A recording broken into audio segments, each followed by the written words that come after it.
Hello everyone, welcome to my channel. मैं हूं आपकी होस्ट रश्मि। आजकल मॉनसून का सीज़न है और ये सीज़न हमारे लिए बहुत कुछ अच्छा भी लेके आता है और बहुत हमें परेशानियां भी झेलनी पड़ती हैं। उनमें से एक बड़ी परेशानी है चींटियां। चींटियां इन दिनों हमारे गार्डन में बहुत ज़्यादा होती हैं और मुझे कुछ क्वेश्चंस भी आ रहे थे कि चींटियों से बचने के लिए हम क्या करें। तो आज की हमारी वीडियो इसी पे होगी। चलिए चलते हैं हमारी वीडियो में। मैंने देखा है कि अभी इतने दिनों से गार्डनिंग करते हुए मुझे एक चीज़ का एहसास हुआ है कि चींटियां जो होती हैं वो हम गार्डनर्स की दोस्त भी होती हैं, क्योंकि ये हमें सिर्फ नुकसान ही नहीं पहुंचाती हैं, फ़ायदे भी पहुंचाती हैं। ये जो टाइम है इनके लिए प्रॉपर होता है, इनके नेस्टिंग के लिए बहुत सही इन्वायरमेंट होता है। तो आप कैसे सेलेक्ट करें कि हमें कहाँ इसका इलाज करना है, वो मैं आप लोगों को बताती हूँ। जैसे मान लें आपके पास जो गमले हैं उसमें आपने देखा कि नीचे से मिट्टी भुरभुरी होके ऊपर आ रही है। अभी चूँकि बारिश हुई है 2 दिन से, इसलिए मेरे गार्डन में मैं आपको दिखा पाती, अभी दिखा नहीं पाऊँगी, क्योंकि जब वो मिट्टी नीचे से भुरभुरी होकर के गिरने लगे या आप देखें कि किसी गमले के नीचे बहुत सारी भुरभुरी मिट्टी इकट्ठी है, तो समझ लें कि वहाँ आंट्स अपने नेस्ट बना रही है। उस समय उसका सॉल्यूशन करना बहुत ज़रूरी है। और नहीं तो क्या होता है कि उसकी जो जड़ें होती हैं उनके आसपास के एरिया को ये बिल्कुल खाली कर देती हैं और वहीं पे नेस्टिंग करती हैं, और रूट डिस्टर्ब हो जाने की वजह से हमारा प्लांट मर जाता है। बहुत बार मैं सोचती थी कि शायद ये रूट को खाती हैं या फिर स्टेम को खाती हैं, लेकिन ऐसा कुछ नहीं है। ये सिर्फ रूट डिस्टर्ब करने की वजह से ही हमारा प्लांट मर जाता है। जो लोग, हम जैसे लोग जो शहरों में रहते हैं, उनके लिए ये चींटियाँ बड़ी बेनिफिशियल हैं, क्योंकि अगर हम मान लें 10 प्लांट लगाते हैं तो पॉलिनेटर्स की बड़ी कमी हो जाती है, और ये चींटियाँ बहुत अच्छी पॉलिनेटर होती हैं। इनकी फितरत होती है हर टाइम इधर से उधर चलना, जिसकी वजह से पॉलिनेशन अपने आप हो जाता है।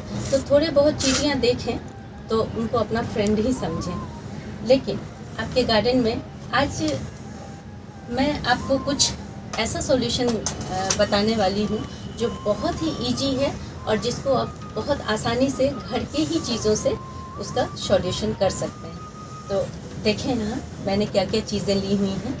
ये देखें, ये हम सब के घरों में मिलती हैं। ये सर्फ है जिससे हम कपड़े धोते हैं।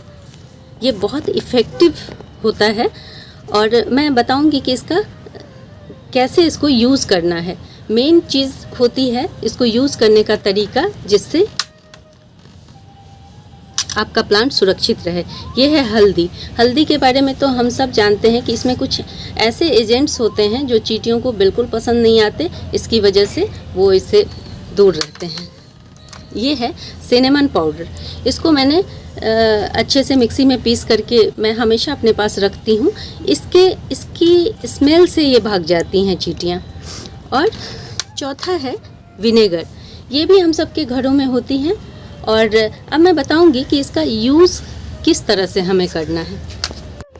अब देखें, जैसे हम सर्फ का यूज़ करते हैं, तो सर्फ को तो हम मिट्टी में डायरेक्ट नहीं डाल सकते, इसलिए हमें क्या करना है, इस तरह के स्प्रेयर बोतल में जैसे हमने 1 लीटर पानी लिया है, उसमें 1 चम्मच सर्फ डाल दें और उसके बाद प्लांट के आसपास सरफेस एरिया पे उसका स्प्रे कर दें। तो इससे चींटियाँ नहीं आएंगी। इसको हम, चूँकि ये केमिकल है, इसमें बहुत सारी पता नहीं क्या क्या चीज़ें हैं, जिसकी वजह से हम इससे मिट्टी में नहीं डाल सकते, मिट्टी ख़राब हो जाएगी, इसलिए सरफेस एरिया पे इसको स्प्रे करें। और ये हल्दी है, तो हल्दी का यूज़ भी आप स्प्रे के तौर पे भी कर सकते हैं। और एक और मैं बहुत इफ़ेक्टिव इसका यूज़ आप लोगों को बताऊंगी, जिससे चींटियाँ बिल्कुल भी आपके गमले में एंटर नहीं करेंगी। वो है, तो आप इसको इंडिविजुअली भी कर सकते हैं और मिक्स करके भी कर सकते हैं। मैं क्या करती हूँ, जैसे देखें, मैंने सिनेमन पाउडर और इन दोनों को मिक्स कर लिया इस तरह से। ये बहुत इफ़ेक्टिव हो जाती हैं। उसके बाद हम इसमें थोड़ा सा पानी ऐड करेंगे। इसको एक स्मूथ सा हमें पेस्ट बना देना है। देखें, बस थोड़ा सा पानी डालेंगे जिससे ये पेस्ट बन जाए।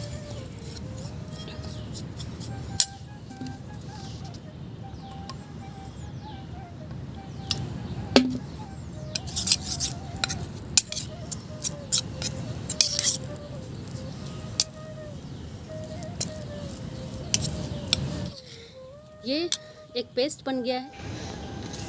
ये वाली जो रेमेडी है हल्दी और सिनेमन पाउडर वाली, ये बेसिकली हमारे इंडोर प्लांट के लिए भी बहुत बढ़िया होती हैं, क्योंकि घरों में तो हम अभी जैसे बारिश का सीज़न है, बारिश आ जाती है तो ये धुल जाते हैं, लेकिन फिर भी चींटियों को हटाने के लिए जब भी बारिश ख़त्म हो आप इस तरह की रेमेडी का इस्तेमाल कर सकते हैं। हमें क्या करना है, इसको जस्ट लेके और इसके रिम पे अप्लाई कर देना है इस तरह से। एक आप किसी भी गमले के चारों तरफ अगर इस तरह से लगा देंगे तो चींटियाँ इसमें एंटर नहीं करेंगी। इस तरह से आपको एक लेयर सा लगा देना है।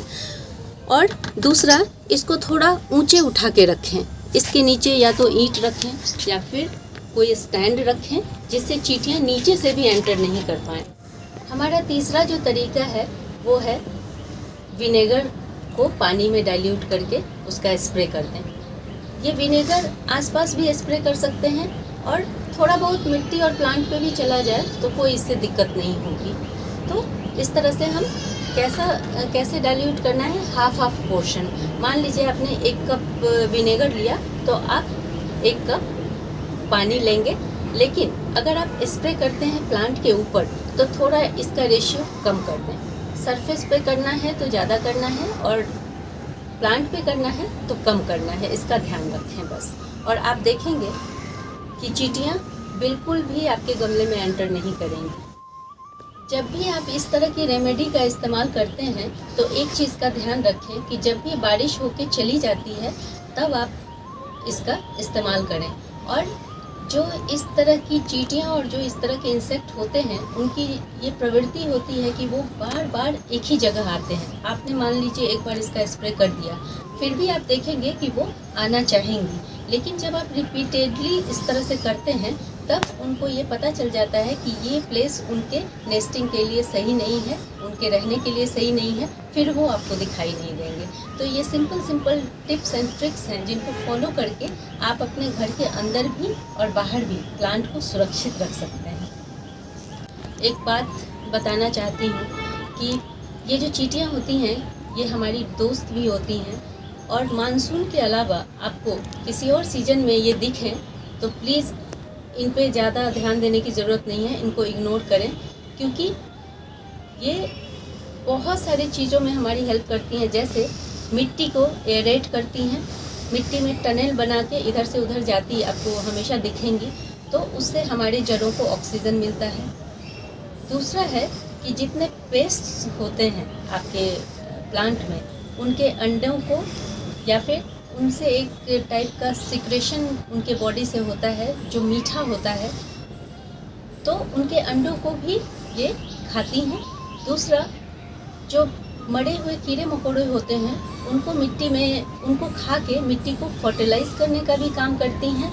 इसलिए इस तरह से अगर हम देखें तो छोटी छोटी ऐसी चीज़ें ये हमारे इकोसिस्टम का एक अहम हिस्सा है चींटियाँ। तो इनको छेड़े ना, नेचर को भी अपना काम करने दें, क्योंकि ये सब एक दूसरे पे डिपेंड होते हैं। तो बस मॉनसून सीजन में ये छोटी मोटी जो घर की ही चीज़ों से आप इनका सॉल्यूशन इनके लिए निकाल सकते हैं और अपने प्लांट को सुरक्षित भी कर सकते हैं। मैं आप लोगों को एक मैसेज भी देना चाहती हूँ कि प्लीज़ हार्श केमिकल का इस्तेमाल अपने गार्डन में ना करें, क्योंकि थोड़े कुछ चींटियाँ मर भी जाएंगी, लेकिन इनका नेचर होता है कि ये बार बार आपके गार्डन में कहीं से भी आ जाती हैं, तो इससे आपकी मिट्टी भी ख़राब हो जाएगी। इसलिए इनका इस्तेमाल बिल्कुल भी ना करें। अगर आप लोगों को मेरी ये वीडियो पसंद आई हो तो प्लीज़ इसे लाइक, शेयर एंड सब्सक्राइब करना ना भूलें। बेल बटन को ज़रूर दबाएं। Leave nature, love nature. Thank you.